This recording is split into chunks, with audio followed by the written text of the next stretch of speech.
un cerdo que se llamaba Leandro, por Lea, por Luis Echeverría Álvarez. Fue una ocurrencia, pues aquí jóvenes y aquí creativos, pero en cuanto salió el cerdo, se desataron los balazos, se disolvió el mitin. Y les hago este ejemplo porque esto les habla a ustedes de un estudiantado no postrado. No estábamos postrados. Y ciencias biológicas fue el eje hacia todas las demás escuelas del caso de Santo Tomás. Pero de todo lo que pasó esos días, durante el 69, la página más hermosa que se escribió en esta escuela fue en este lugar, precisamente, físicamente en este lugar, porque aquí estaba el auditorio.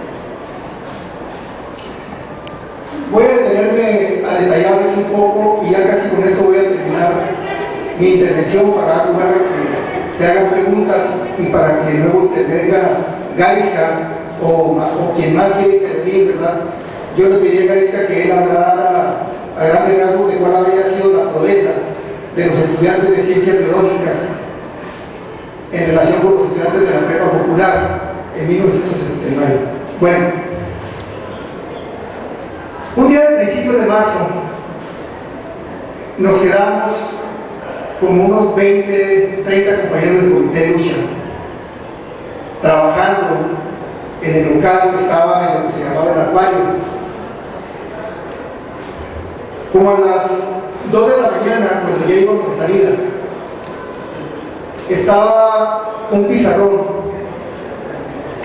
a un lado del mural de Siqueiros, donde se avisaba que el día siguiente iba a estar el director general, Guillermo Maciel, químico, bacteriólogo, parasitólogo, porque le iba a dar posesión al nuevo director de la Escuela de Ciencias Biológicas, en lugar de Juan Manuel Gutiérrez Garcés. Obviamente ese letrero lo habían puesto en la noche sin darse cuenta que aquí estábamos nosotros. Nos regresamos inmediatamente al comité, al local, y durante el resto de la madrugada estuvimos haciendo pancartas, escribimos un mensaje, y a las 8 de la mañana se abrieron las puertas del auditorio, se le dio entrada primero a los maestros, todos con bata blanca. Estaba aquí el director general, Puente, entonces era bueno que se notara la presencia de la bata blanca. Y ahí estuvieron todos los maestros, al último entramos los estudiantes. Y lo del comité, dejamos que pasara todo el personal. Y a los estudiantes que entraron al último, los que quedaron en la orilla del auditorio, les entregamos la pancarta. Las que habíamos elaborado durante la madrugada. Se hizo la ceremonia, se cumplió la formalidad de darle posesión al nuevo director. En la mesa, en el presidio, estaba Juan Manuel, estaba el doctor Pérez Mirabete, estaba el doctor Maciel, y creo que el ingeniero Castañeda, que era su director, no estoy seguro. Y fue una ceremonia muy breve, y ya cuando estaba despidiendo al maestro de ceremonias, bajo acuerdo previo, incluso en un lugar estratégicamente que ya habíamos escogido desde el comité, en el centro del auditorio, me levanté por acuerdo, no fue una ocurrencia de Jesús Vargas, me levanté y pedí la palabra. El maestro de ceremonias trató de evitarlo, siguiendo con el guión, pero fue tanta mi insistencia que entonces el director del Politécnico me hizo la pregunta: a ver, señor Vargas, usted está pidiendo la palabra como estudiante de esta escuela o como trabajador de esta escuela. Yo ya para entonces tenía una clase en el departamento de botánica. Entonces yo le respondí que le estaba pidiendo la palabra como representante de los estudiantes de esta escuela. Y el director hizo la pregunta de que si efectivamente todos los estudiantes ahí presentes me reconocían como representante. Y en ese momento pues, todos los estudiantes levantaron la mano, levantaron las pancartas que se le habían hecho al doctor Guillermo Macé, y yo procedí a leer el discurso que habíamos escrito durante la madrugada. No voy a detallar nada. El escrito simplemente era un escrito en el que los estudiantes le reclamábamos al director del Politécnico que nunca había sacado la cara en defensa de los estudiantes. Lo comparábamos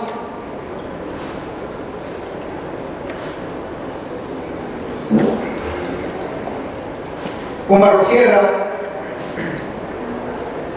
y le decíamos que sabíamos que era egresado de ciencias biológicas, pero que como estudiantes nos avergonzaba y que si tenía él algo de vergüenza que renunciara a la dirección del Politécnico.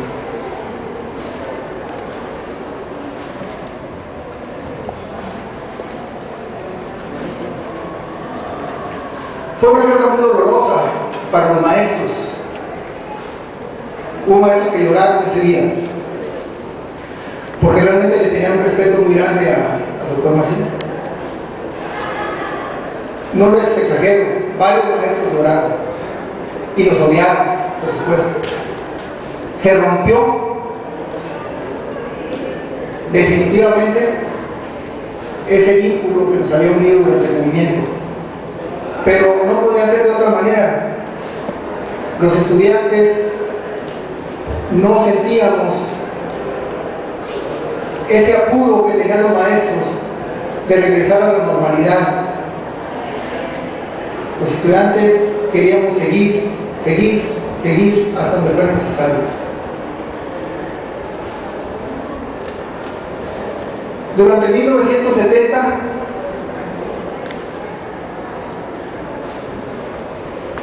en plena campaña electoral, los comités coordinadores del Politécnico y de la Universidad lanzaron la consigna a todos los estudiantes de abstenerse de votar, pero en actividad. Y se invitó a todos los estudiantes a que se formaran brigadas clandestinas para retirar propaganda electoral. Prácticamente la única propaganda electoral que había en la ciudad era la del PRI, la de Luis Echeverría Álvarez. Y durante varias semanas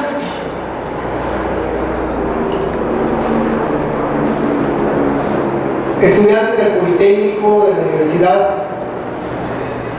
nos dedicamos a defender propaganda, y creo que fue el 30 de junio de 1970, nos reunimos en un gran mitin en la explanada de la UNAM, y ahí quemamos toneladas de propaganda del PRI. Es otro acontecimiento que no registra la historia hasta ahora del movimiento. Y quiero decirles que el mensaje central de ese mitin fue en el sentido de que todos los estudiantes que hubieran tomado conciencia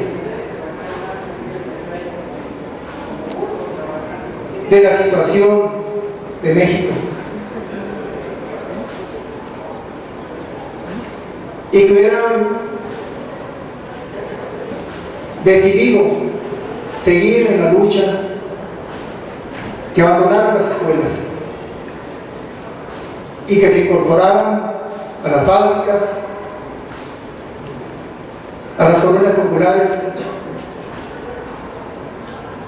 y a los sectores rurales más pobres a trabajar con los campesinos y con los obreros para hacer una nueva revolución. Así, esa fue la decisión del 30 de junio de 1970.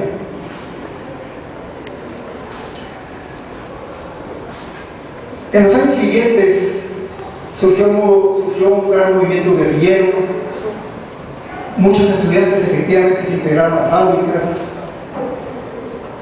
pero yo puedo asegurar que la mayor parte de los estudiantes que participaron en el movimiento,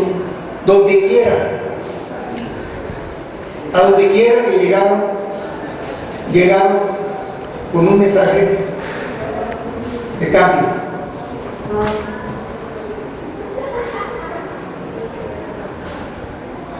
Y ahí se inició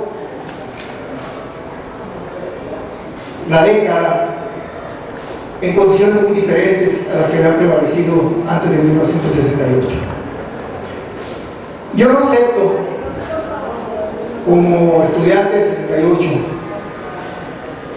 yo no acepto el sentimiento de la derrota del 2 de octubre. Yo me niego a aceptarlo. Lloramos mucho a cada rato, pero no nos quedamos en las lágrimas. Y creo que los efectos de esta actitud de los estudiantes o de la vanguardia de los estudiantes, o como ustedes quieran llamar, los jóvenes que dieron la vida en un grupo guerrillero, los que murieron cuando andaban volanteando el periódico Madera de la Liga 23 de septiembre,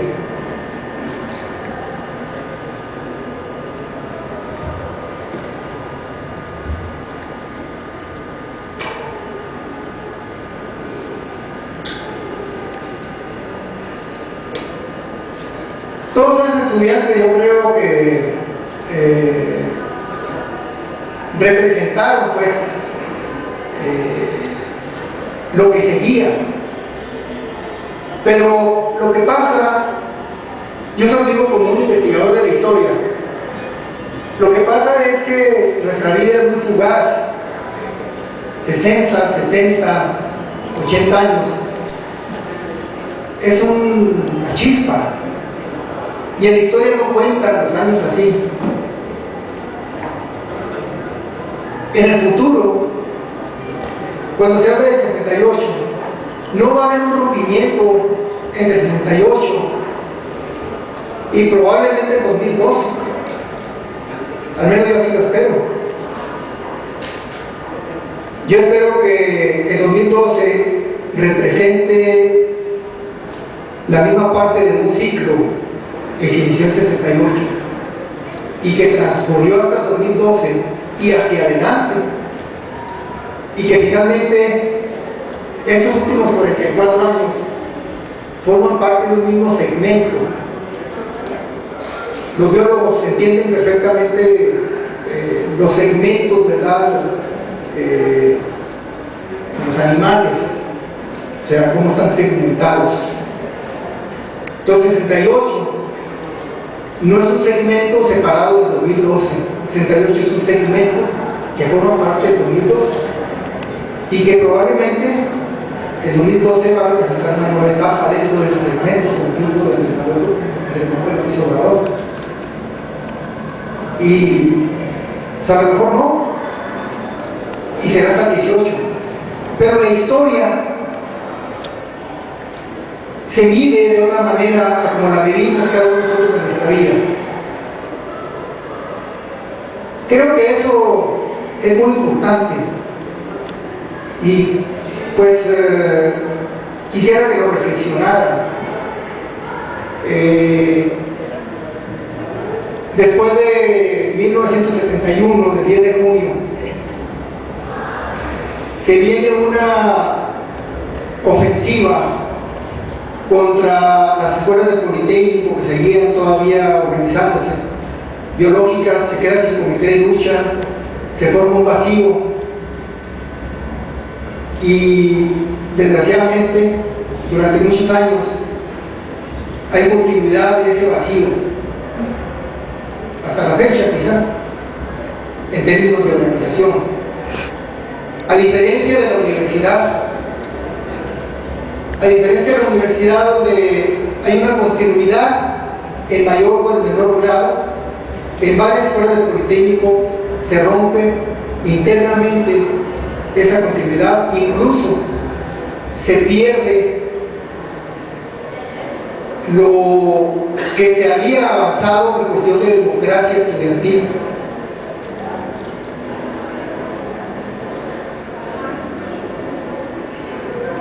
Y si a ustedes les causa inquietud pensar por qué en estos momentos la universidad ha podido responder inmediatamente en el movimiento Soy 132, yo les doy una explicación muy simple.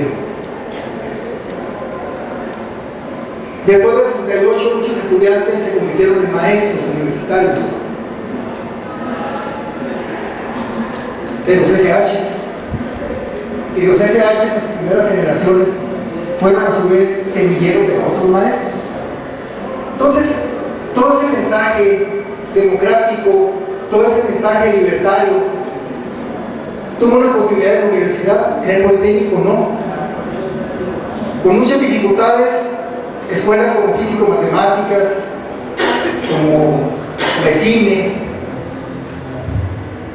básicamente, siguieron haciendo actividades, pero la organización, la representatividad se perdió. No hay absolutamente en esto nada de qué lamentar. Yo por mi parte, y Marcela, mi esposa,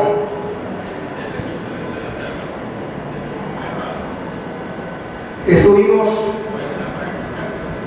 entre los que el 30 de junio decidimos que nos íbamos de la escuela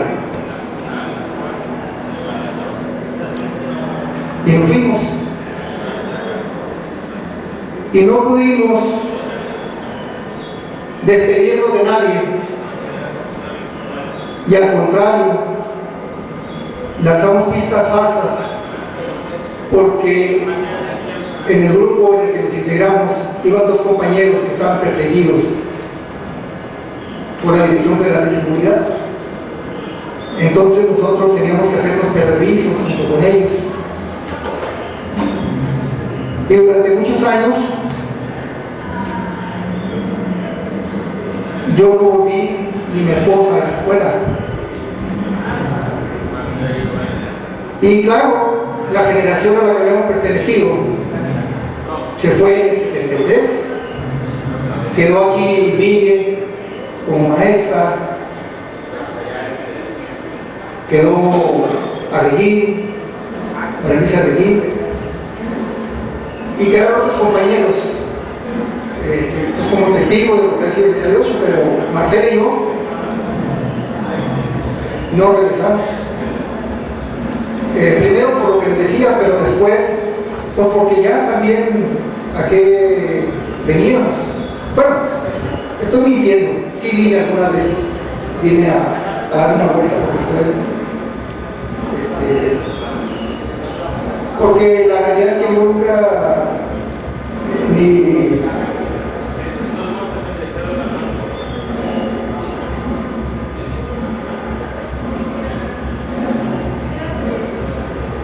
nunca nos desvinculamos de lo que les decía al principio. Todavía ahora que salí de Chihuahua, me pidió Marcela que llevara fotos. ¿Cómo estaban las cosas ahora? Que platicaran.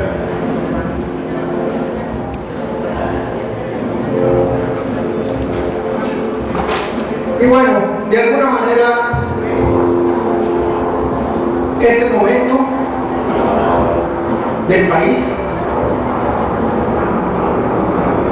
esta inquietud que ha surgido en las últimas semanas, de alguna manera nos ha permitido reencontrarnos un poco con nuestra etapa juvenil.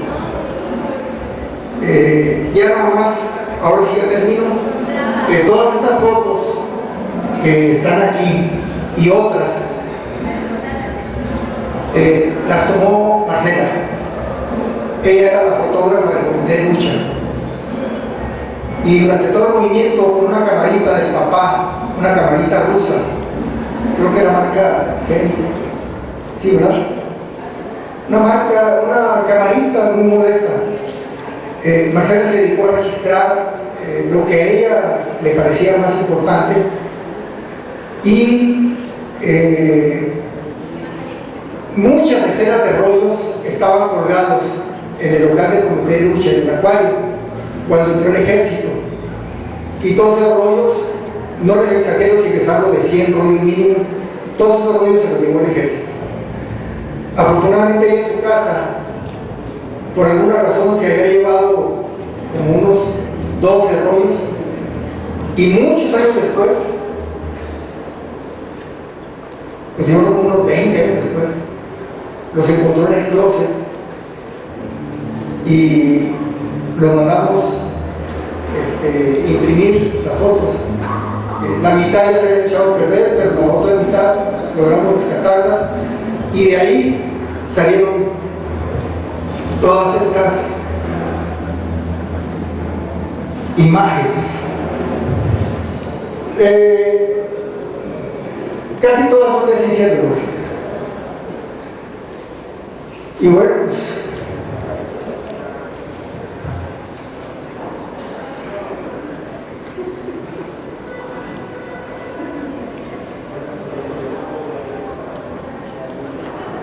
ahora tienen la palabra ustedes. Si quieren hacer preguntas, le voy a entrar nada más a Gaisca para la hora que él hable, porque él fue el organizador de una promesa.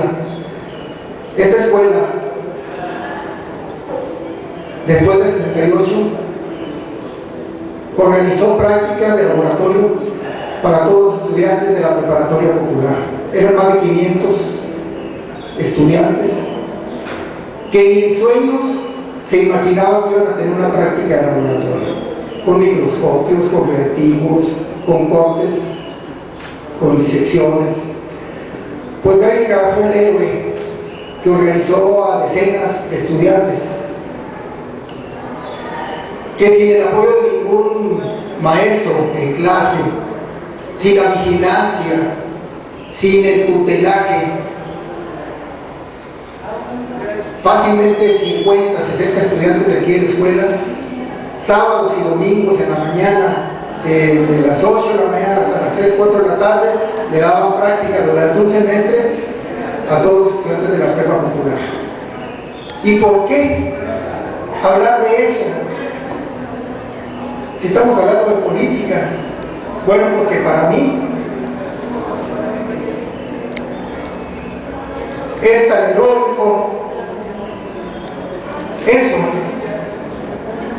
tan representativo ese trabajo con los más jóvenes, como haber hablado en un camión, como haberse puesto enfrente a una tanqueta, o haber estado en la masacre de 2 de octubre.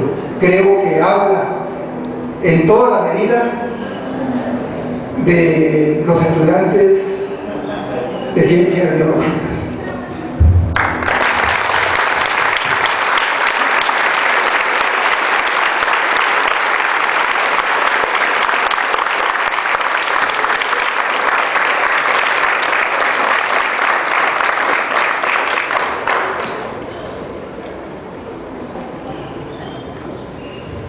Nada más un agradecimiento, Jesús, por tu presencia aquí en este día significativo, que también es jueves de Corpus, recordando la continuidad del movimiento del 68.